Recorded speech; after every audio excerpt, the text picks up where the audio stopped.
Ryan, Good morning. Happy Christmas. Christmas morning.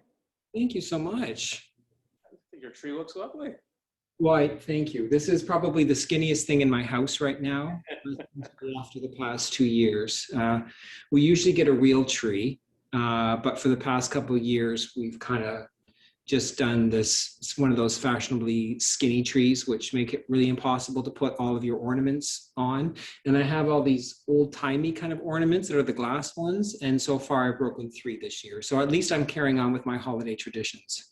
I have some similar ones. I've never broken one. I don't know, but Really? yeah, I, I have an open tree. I can't see it unfortunately, but Well, I have butterfingers, so usually that's my issue as well. And I broke one today. uh, So there you go. you probably literally have butter on your fingers from all these. I probably did, exactly. Well, I know it's Christmas morning. I'm sure you have presents to open and things to eat and stuff. But I just wanted to call quickly and say how much everyone seems to have enjoyed your recipe in the latest issue, Christmas Morning Lifesaver. Yes. A lot of people have commented on it, and And in a positive or negative way? positive, surprisingly positive. I usually get a lot of comments from people saying that's disgusting, but this time, and the interesting thing was I got a lot of people say, "Oh, I make something like that," or "I used to make something like that," or "I know someone that made something like that under a different name." So it seems to be a recipe that transcends geography and distance under various different names. So I was wondering if you could tell me a little more about it, about the origins of it as you know it, maybe how you discovered it. Sure. Well, it's been around for as long as I can remember. I mean, I have a number of community coil-bound cookbooks that, of course, I draw recipes from for my column, The Kitsch, every issue in Taddle Creek. And Christmas Morning Lifesaver, in spite of its sexist name, is one that has sort of existed throughout. Now, you don't have to be a wife to make this dish. I encourage the husbands to make it. I encourage the uncles to make it, the third cousins to make it, step parents to make it. It is not exclusive to that. But basically, it's kind of like it's like a casserole, if you will. So I'm enjoying a slice of it right now, coincidentally, of course, as I would on Christmas morning. It saved me a lot of time. I will say that, Conan, which hence the name for it. And basically, all it really is just a sandwich. Like, it's just a sandwich. Well, 8 sandwiches pressed into a 9 by 13 pan. So you cut up your white bread. You could use other kinds of bread, but why not use the processed stuff? Because listen, it's the holidays, right? The nutrition goes out the window when the holidays roll around. And you basically layer a 9 by 13 pan with your crustless bread, and then you add on your shaved ham. You could use turkey, you could use fake meat if you wanted to. Anything really. I think you could use bacon, but I think you might want to cook it ahead of time. You layer on some cheese on top of that. You add your top layer of bread. Sounds pretty easy so far, doesn't it? I'll tell you, it doesn't get any more complicated than this. Then you throw on your eggs, a mixture of eggs, Worcestershire sauce, if I'm saying that correctly, some Tabasco, salt and pepper, some whole milk. You whisk that all up. You pour it over the mixture. And then you add on your minced onion, of course, and because listen, we all need to make our breath a little bit more, let's just say, pungent on Christmas morning after all this eating that we're doing, and some red and green diced peppers for some festivity. I think you need to have something red and green in there to begin with. You could use tomatoes, you could use other things, but I think it's just important that you put something red and green on top. And then what happens is you make that the night before. So while the kids are sleeping or before Santa arrives, you sort of take care of this dish. You cover it up, you put it in the fridge overnight. All that goodness kind of soaks into the bread and everything, and it gets all mushy. And then in the morning, you melt half a cup of butter, because why not? It's Christmas after all.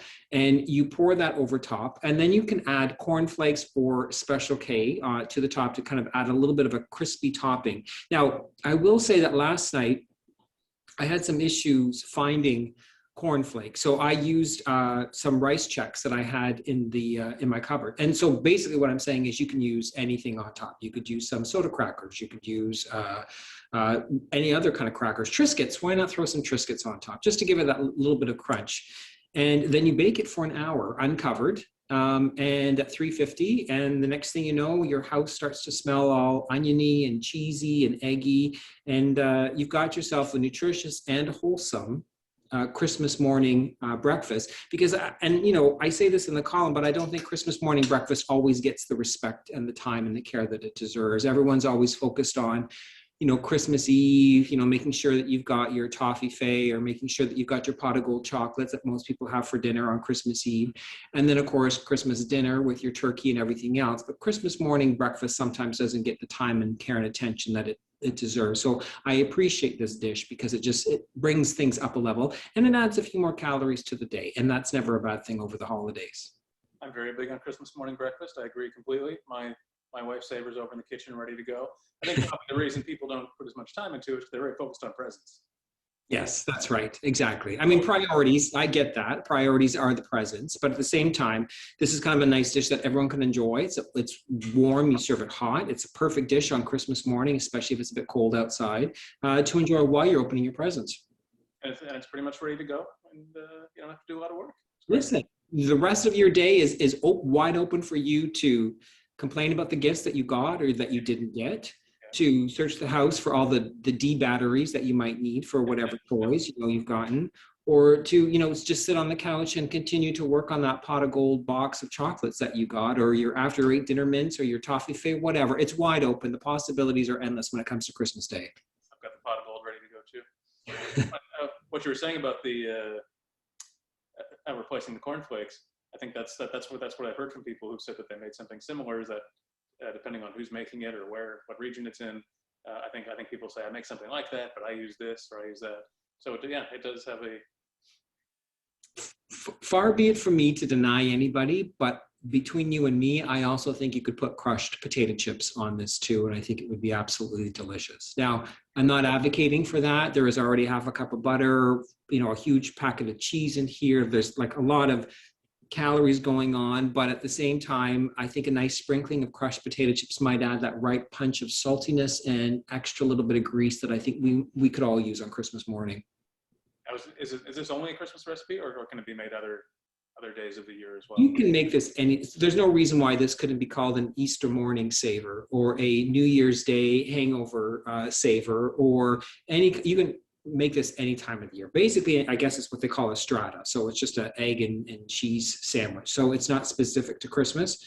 You could even make this for Thanksgiving. I'm trying to think of Labor Day. Why not make a Labor Day, you know, casserole? There's all kinds of holidays. It just doesn't have to be Christmas. So even if you're watching this on Christmas morning, you're thinking, dang, Brian, Christmas morning is already here, and I forgot, and I didn't know I could make, you know, Christmas morning lifesaver. Make it for New Year's Day. Why not? Or make it for Valentine's Day. I don't think anything would be more lovely than making the loved one in your life a nice casserole on Valentine's Day morning. Every holiday could use saving. Every holiday could use a bit of cheese and a bit of butter and some processed bread. Yes. Well, as you said, it's if you haven't made it already, it's too late to save Christmas this year now. If you do want to make it for Christmas next year, if you feel your next Christmas is going to need saving, we've got the recipe up online for those that missed it in the issue. We'll attach it to this too, and anyone that wants to make it for Christmas or any other day can have a look and figure out how to make it. Well, Brian, I don't want to keep you on your Christmas morning. I'm sure you've got lots of presents to open and stuff. Well, truthfully, when you called, I will say what I was doing was I was going through my 1975 Eaton's catalog and just taking inventory of all the things I didn't get this year. So I'm making a list, let's just say that, Conan, and I'm checking it twice to make sure that people that I asked things for, like I didn't get the record player that I asked for. I didn't get that faux leather wallet that I asked for either. There's a lot of things that I did not get this year, and people are going to hear about it. So what's the point of consulting your 1975 Eaton's Christmas catalog if no one's paying attention to what actually it is from the book that you're asking for? So it might not be the best Christmas morning for some people that have purchased me a gift, but I need to follow up because this is my due diligence. You and Derek McCormick should cross-reference. Yeah, we probably should. Yes. Well, Brian, thanks for everything this year. Thanks for all the recipes that people have enjoyed. Thanks for taking part in these lunches. This is the sixth and final one for this issue, but I hope we'll be back with you in 2022 with some new recipes that will amaze and/or disgust That's what I always aim to do, either amaze or dismiss with any of the recipes. Thank you. It's been fun putting out these recipes and people's reactions to them, for good or for bad. But at the end of the day, they're usually always pretty tasty, in spite of maybe some reservations that people might have regarding them. So I will say, always give them a shot if you feel so inclined. I don't think you'll be disappointed. I think some people have tried them and been impressed when they were not expecting to be. I hope so anyway. That's all I can offer the world, is to sample something and to be impressed when they weren't expected to be impressed. Brian, Merry Christmas. Enjoy the rest of your day. Enjoy your wife's day. We're going to go enjoy mine. All right. And open some presents and see who I have to make a hit list for. See what I didn't get, too. I hope you get everything you asked for. Thank you. Well, you too, even though obviously that hasn't happened. Well, I've got some phone calls to make. I'll say that much. Wait until tomorrow, maybe. Yeah. Okay, Brian. Okay. Thanks, Conan. Merry Christmas. Happy New Year. Happy New Year. Okay. Bye. Bye-bye.